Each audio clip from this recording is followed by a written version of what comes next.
Eli Briggs heard the mare before he saw her. The sound was wrong for any horse still in command of itself. Ragged, desperate, scraped raw by miles of fear. He was crossing the lower yard with a lantern when the gate banged open and a chestnut burst through the dark, foam on its neck, eyes rolling white. The rider slid before the animal stopped. She hit the dirt, came up on one elbow, and aimed a revolver with a shaking hand. Eli knew her the moment the lantern found her face. Clara Dawson, Harlan Dawson's daughter. The girl from the ranch the Briggs family hated most. Shots cracked from the ridge behind her. Beck Briggs shouted from the porch, "Leave her there." But Clara did not look at Beck or the rifles lifting in the lamplight.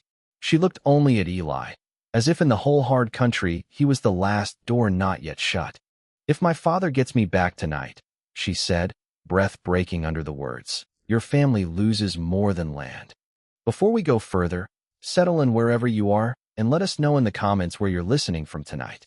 There is something good about a story traveling farther than any horse ever could. The mare tried to rear.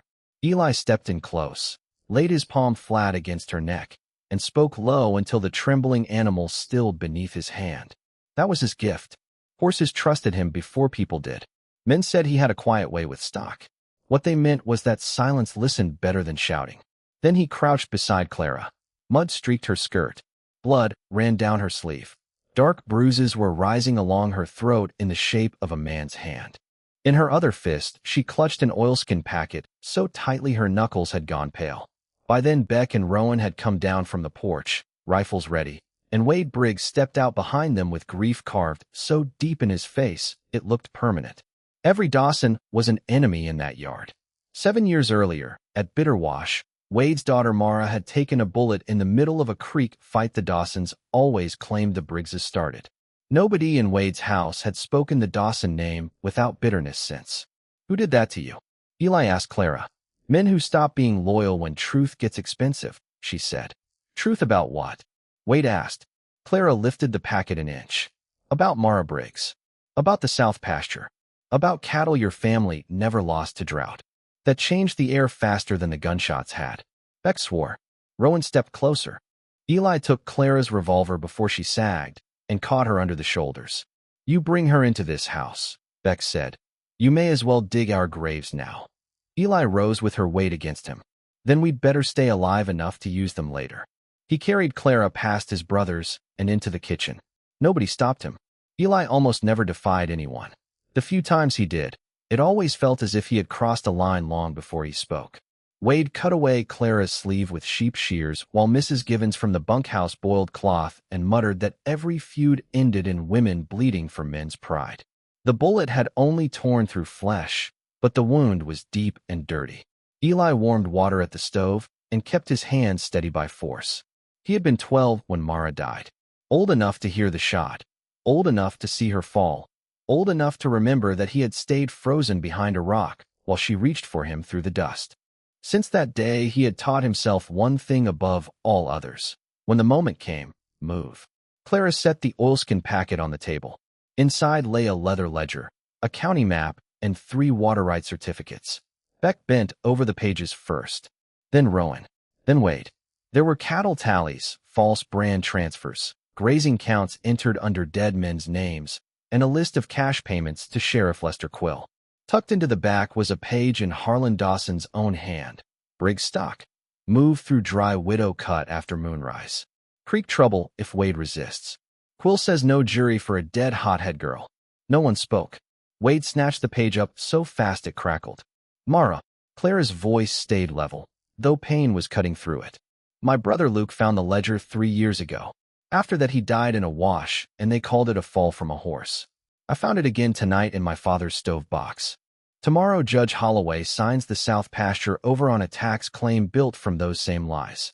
After that Harlan fences the creek mouth and starves your stock by winter. If I stayed, he would either sell me into a useful marriage or bury me beside Luke." Wade stared at her with a hatred too old to spend cleanly. "Why bring this here?" "Because I know what my father does to people who think he can still be reasoned with." Her gaze moved to each Briggs man in turn. "And because I only need you to hate him more than you hate me." Outside, the dog started barking toward the east fence. Eli went to the window. 6 lanterns were moving over the rise. Harlan moves quick when cornered, Clara said. Wade did not turn from the table. Eli, take the ledger and ride for town. Judge first if you can. Sheriff if you must. Clara gave a tired, bitter laugh. Quill is on his payroll. Beck swung around. And what do we do with her? Wade answered without blinking. If Harlan wants her badly enough, we trade her for Sunrise. Clara did not beg. That stayed with Eli more than anything else. She only sat straighter, bandaged arm in her lap, as if she had known courage often got priced in blood before it bought anything at all. Something ugly rose in Eli then, the old memory of Mara's hand reaching through the dust while he stayed still. It wrapped around his throat so hard he could hardly breathe. No, he said. The room turned toward him. We hand her over. We hand him the ledger and the lie both, Eli said. He will kill her before he reaches his own gate. Since when do you choose a Dawson over your blood? Beck snapped. Since my blood ought to know better. He took his rifle from the rack and stood between Clara Dawson and the men of his own name. Outside, riders were already crossing the yard and shouting for Harlan's daughter. Wade looked at him a long time. Then the old man's face changed in a way Eli could not name, like grief and pride had struck flint inside him at once. If you do this, Wade said, you don't come back empty. I won't. Rowan opened the back door, not because he agreed, but because he understood the moment had already tipped past argument. Cold sage wind rushed in. Eli helped Clara onto a horse and took her out through the dark while Harlan Dawson's men rode into the front yard calling her name. He led her up a narrow draw and through a dry creek bed where the stones would hide their tracks. Tracking was the only thing his brothers never mocked him for. Eli read country the way preachers read scripture. A bent stem, a slid pebble, a dark patch of mud where water had touched and gone. He could tell who had passed, how fast, and with what fear in their body. Near dawn, he brought Clara to an old line shack hidden in aspens high above the creek. Inside, the place smelled of cold ashes and pine sap. Clara sat on the bunk with her jaw set tight, while Eli built a fire and changed her bandage. Up close, away from hatred and lantern light, she looked younger than he expected, though not soft. There was a hardness to her that had not come from nature. Men had put it there. You should have ridden south, Eli said. And left your family to drown in my father's lie? She asked. My family has hated yours longer than you've been alive. So have I, in my own way. He looked at her. That is a difficult sentence to earn. It's a harder one to live. She held the coffee cup near her face before drinking, as if warmth itself needed proving. My mother was Ruth Briggs, cousin to your father. The room seemed to shift around him. She married Harlan when she was 17, Clara went on. By the time she understood him, she had Luke, me, and nowhere to go. Wade knows who she was. Harlan made sure nobody spoke of it after she died. Eli stepped to the doorway because it was easier than standing still in that truth. Mara had not died because one ranch hated another. She had died inside a lie years larger than either child caught beneath it. When he turned back, Clara had the ledger open again. There is more. Holloway hears the tax claim at noon in Powder Junction. If we put this in one honest hand, Quill will bury it before supper. So what do? Put it in every eye in town. By late afternoon, someone came through the aspens on foot. Eli had his rifle up before the figure reached the clearing. It was Alma Peavy, widow of a trapper, carrying a basket and enough certainty for 3 governments. Biscuits, dried apples, clean cloth, she said. Town is boiling. Harlan claims you kidnapped his daughter. Wade Briggs says nothing, which is making fools believe Harlan. Quill has deputies on the South Road and one at the judge's hotel. Clara sat up, wincing. Alma changed the dressing with the brisk kindness of a woman who considered fussing a waste of daylight. Then she looked from one young face to the other. Listen carefully. A paper is only a paper until it meets a room full of witnesses. You want justice? Don't slip that ledger to one decent man. Make truth loud enough that crooked men can't fold it into a desk drawer. Holloway won't hear a case in the street, Eli said. No, Alma replied, tying off the bandage. But he'll hear a woman scream if Harlan reaches for her in public, and every gossip in town will come running. Men like Harlan do not know how to lose slowly.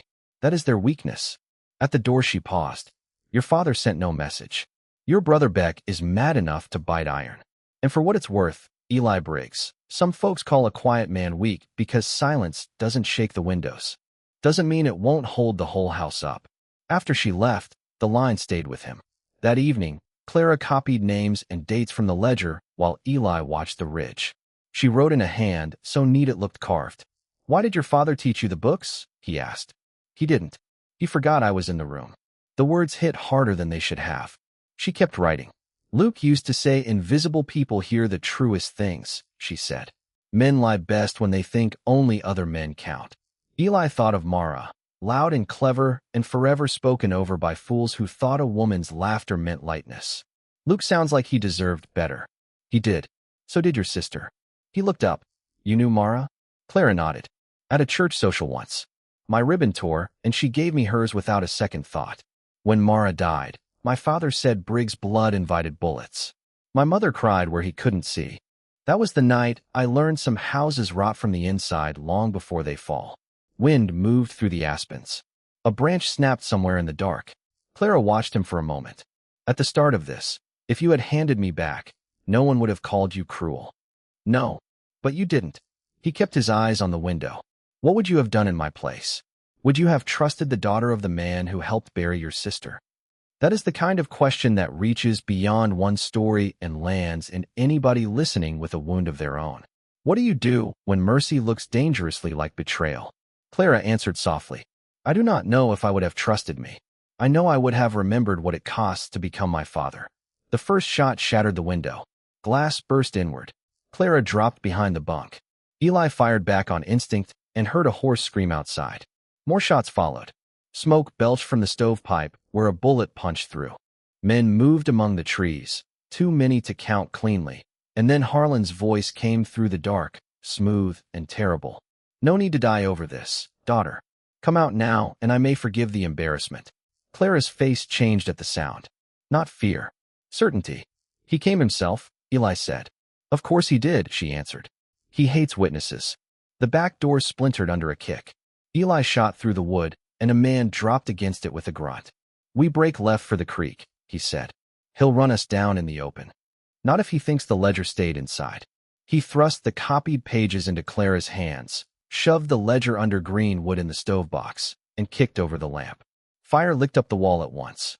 Clara stared at him. "Have you lost your mind?" "Likely. Move." They burst out the rear just as the shack bloomed orange behind them. Two riders cut through the aspens. Eli dropped one horse with a shot. Clara swung the iron poker into the second rider's wrist with her good hand and sent his gun flying. They ran bent low toward the creek as men shouted, and the burning shack cracked behind them. The water was black, fast, and cold enough to stop a heart. Eli dragged Clara beneath the cut-bank roots and held her there while Harlan's riders thundered past above, chasing their own certainty toward the fire. "Get that ledger," Harlan roared. They heard men curse when they found the shack collapsing and the book nowhere easy to reach. Mud soaked through Eli's shirt. Clara was shaking beside him from cold and pain, but her voice came steady enough. "You copied it into your head." "Not all of it." "Enough," she said. "Between my pages and your memory, we still own the truth." They waited until the riders split apart, then worked their way down the creek through freezing water that washed their tracks clean.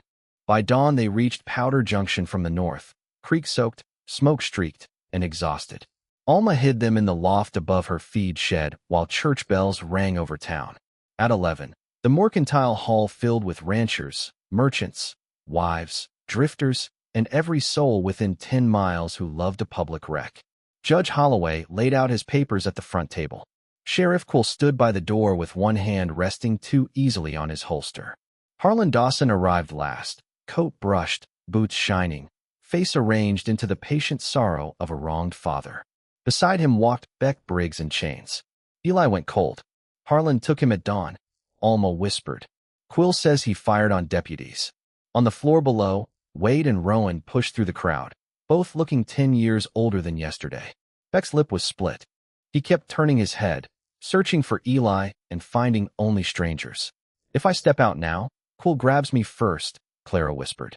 "If you don't, Beck hangs on whatever lie they wrote for him." Eli looked at the loft window, the rear stairs, the front door, then at the crowd itself. Alma had been right. Truth did not need one honest man.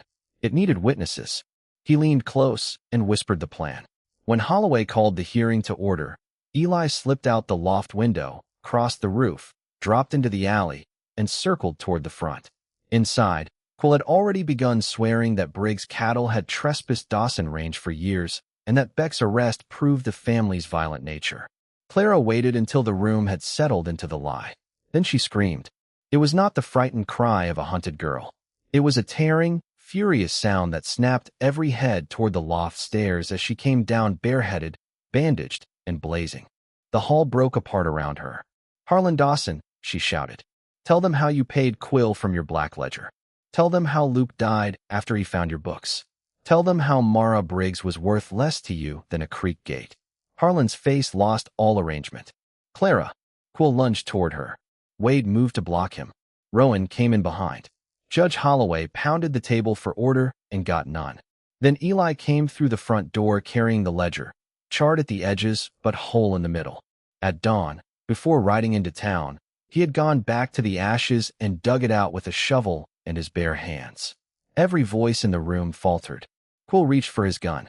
Eli already had his rifle leveled. "Don't." The word landed like a nail driven straight. Clara took the ledger from Eli and began to read. Names. Payments. False brands. Dead men used like signatures. Quill's bribes. The line about dry widow cut. The line about a dead hothead girl. Then she handed Holloway the copied pages and spoke in a voice so steady it made stronger men seem small. "My father forged water claims, stole stock, bribed your sheriff, and kept a feud alive because hatred hides theft better than honesty ever could.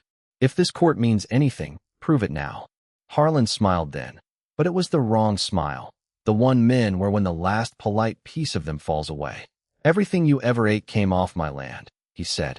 Clara did not flinch. "My mother's land." And with that she drew the final certificate from inside her dress. Ruth Briggs Dawson's maiden signature was on it, dated 2 years before her marriage. The south pasture, the lower meadows, and the orchard had been settled to Ruth in her own name. Harlan had not just stolen from the Briggs family. He had married into their blood to steal more cleanly. The whole room seemed to inhale at once. Judge Holloway took the paper, checked the seal, and looked up. "Is this genuine?" Harlan answered by lunging for Clara's throat. He moved fast, but Eli had been waiting for the instant a cornered man would choose his final shape. He crossed the floor in 2 strides and drove Harlan sideways into the clerk's desk hard enough to split the ink bottle. Quill drew his revolver. Rowan slammed his arm. The shot tore into the ceiling. Beck, still half-chained, threw his shoulder into the deputy holding him and sent both of them sprawling. For one roaring instant the room was nothing but boots, fists, splintering wood, and curses. Then it stopped. Because Harlan Dawson was on the floor with Eli Briggs pinning his wrist behind his back, and Clara, breathing hard, had lifted Quill's dropped revolver with both hands steady as Sunday. Nobody in Powder Junction had ever seen Harlan Dawson beneath anyone. Eli could have broken the man's arm. He wanted to. Wanted worse when Mara's name flashed through him. But that was the old trap, the one that had built this whole ruin. Men mistaking rage for strength. So Eli looked at Judge Holloway and said, "Now do your work." That was how he won. Not by outshouting Harlan. Not by killing him. By becoming the kind of man who could hold justice still long enough for the whole town to look it in the face. Once one lie broke, the rest fell quickly. Quill's deputy turned witness before the hour was out. A bank clerk produced duplicate papers Harlan had altered. 2 Dawson hands, seeing which way the wind had turned, admitted to moving Briggs' cattle through dry widow cut on Quill's orders. Beck's chains came off before noon. By sunset, Quill was in a cell, and Harlan Dawson was facing charges that would take his land, his money, his standing, and every stolen advantage he had spent years polishing into power. The town reacted the way towns do when truth finally arrives in public. Folks who had stayed quiet too long found religion in outrage. Men who had tipped their hats to Harlan all spring suddenly remembered they had never liked him. Eli did not care. Justice late was still better than none. That night Alma gave Clara her bed and Eli the porch.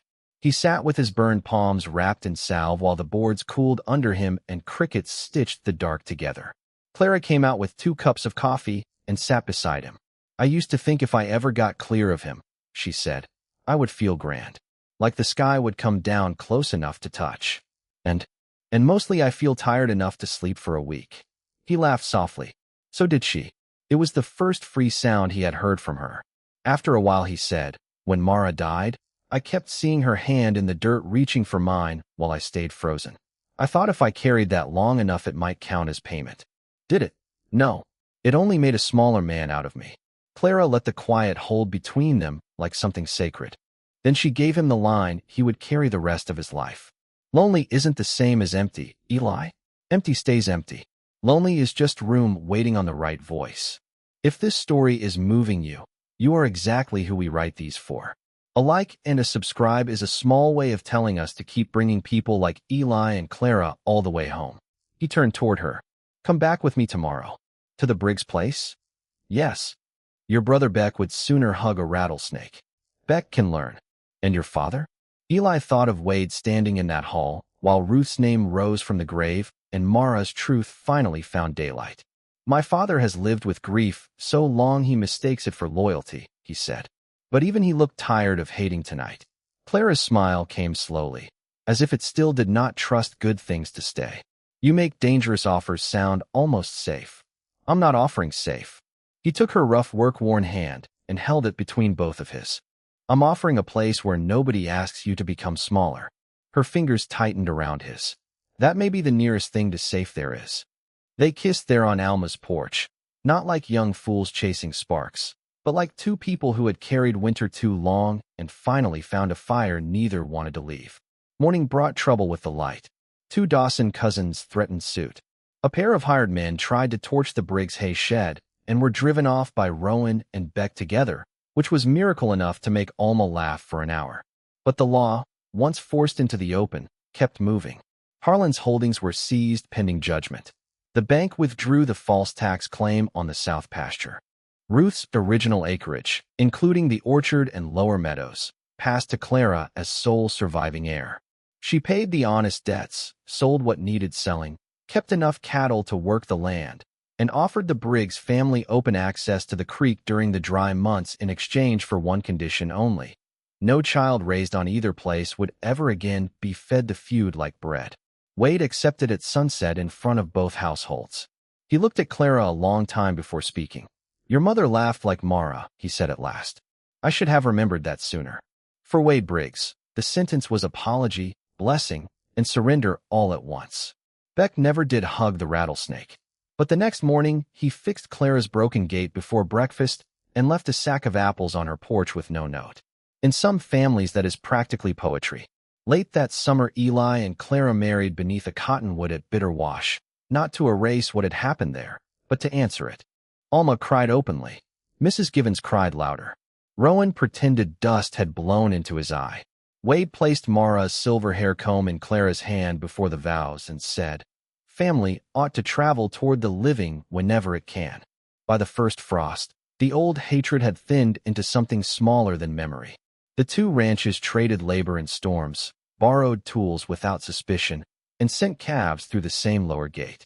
The orchard behind Ruth's house bore fruit again after years of neglect, as if even trees knew when bitterness had finally loosened its hand. And on the first true cold night of winter, Clara found Eli in the nursery they had made from Ruth's old sewing room, standing beside a cradle he had built with his burned hands sanded smooth. Snow clung to his shoulders from the walk between houses. She slipped her arms around his waist and asked what he was thinking. He looked at the cradle, then out toward the lantern glow crossing between the two homes. That grief is a stubborn tenant, he said. But it turns out joy can build a room right alongside it. Outside, the two ranches shone under fresh snow like a single long ribbon of light laid gently across the dark. Next time, we'll tell the story of a deaf seamstress sent west because her brothers were ashamed of her, and the widowed station master who learned to listen with his hands before the whole town discovered who truly needed saving.